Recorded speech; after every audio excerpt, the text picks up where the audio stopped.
Magandang umaga, Pilipinas. Alamin natin ang magiging lagay at taya ng panahon ngayong araw ng Huwebes, 18 September 2025. At para sa ating synoptic equation, meron nga tayong minomonitor na dalawang bagyo sa loob ng ating Philippine Area of Responsibility. Una na dito si Bagyong Mirasol na huling namatahan sa layo 165 km west ng Calayan, Cagayan. Ito ay may taglay na hangin na 55 km per hour at may pagbugso na umaabot na 70 km per hour. Ito ay kumikilos pa west-northwestward sa bilis na 10 km per hour.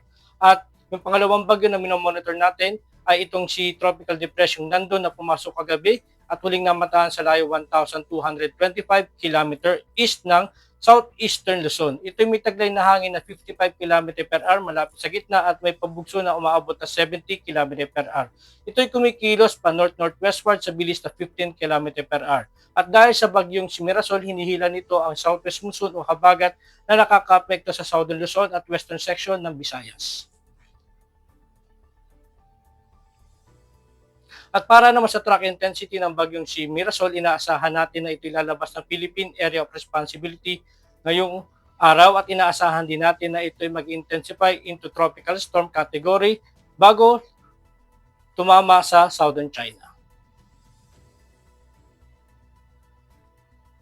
At para naman sa track intensity ng bagyong Sinando, inaasahan natin na ito ay mag-intensify into tropical storm at asahan din natin na aabot sa typhoon category sa darating na Sabado at inaasahan din natin na lalapit ito sa may extreme northern Luzon or part ng Babuyan Island o Batanes sa darating na Martes.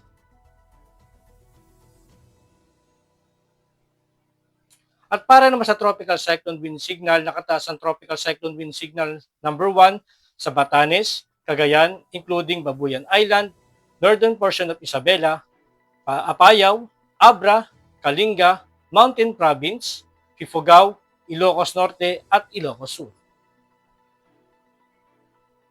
At para naman sa ating general area forecast, inaasahan natin ang rains with gusty wind sa Ilocos Norte, Ilocos Sur, Apayao at Babuyan Island. Samantala, cloudy skies with scattered rains and thunderstorm naman sa natitirang bahagi ng Ilocos region, natitirang bahagi ng Cordillera Administrative Region, rest ng Cagayan Valley, Zambales, Bataan, at Mimaropa. At inaasahan natin ang partly cloudy skies with isolated rain showers or thunderstorm, partikular na sa Metro Manila at natitirang bahagi ng Luzon. Samantala, inaasahan din natin sa Western Visayas o sa may parteng Iloilo ang maulap na kalangitan na may kalat-kalat na pag-ulan, pagkulog at pagkidlat. At sa natitirang bahagi ng Visayas at Mindanao, inaasahan din natin ang bahagyang maulap hanggang sa maulap na papawirin na may pulupulong pag-ulan, pagkulog o pagkidlat. At para naman sa magiging lagay at taya ng panahon sa susunod ng 3 araw sa Metro Manila, Cavite at Lipa, sa susunod na 2 araw ito makakaranas ng bahagyang maulap hanggang sa maulap na kalangitan na may pulupulong pag-ulan, pagkulog at pagkidlat. At pagsapit ng linggo, ito ay inaasahan natin na magiging maulap hanggang na may kalat-kalat na pag-ulan, pagkulog at pagkidlat. Samantala sa Angeles, bukas hanggang sa may at sa linggo, inaasahan natin na maulap na kalangitan na may kalat-kalat na pag-ulan, pagkulog at pagkidlat. At sa Sabado, inaasahan natin ang bahagyang maulap hanggang sa maulap na papawirin na may pulupulong pag-ulan, pagkulog o pagkidlat. Samantala sa Puerto Princesa at Kalayaan Island, inaasahan natin sa susunod na 2 araw ito makakaranas ng bahagyang maulap hanggang sa maulap na kalangitan na may pulupulong pag-ulan, pagkulog o pagkidlat. At sa linggo, inaasahan natin ang maulap na kalangitan na may kalat-kalat na pag-ulan, pagkulog at pagkidlat.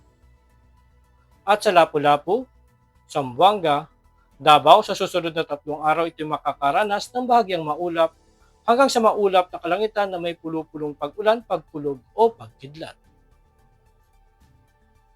Ang araw ay sumikat kaninang 0545 at lulubog mamayang 1755.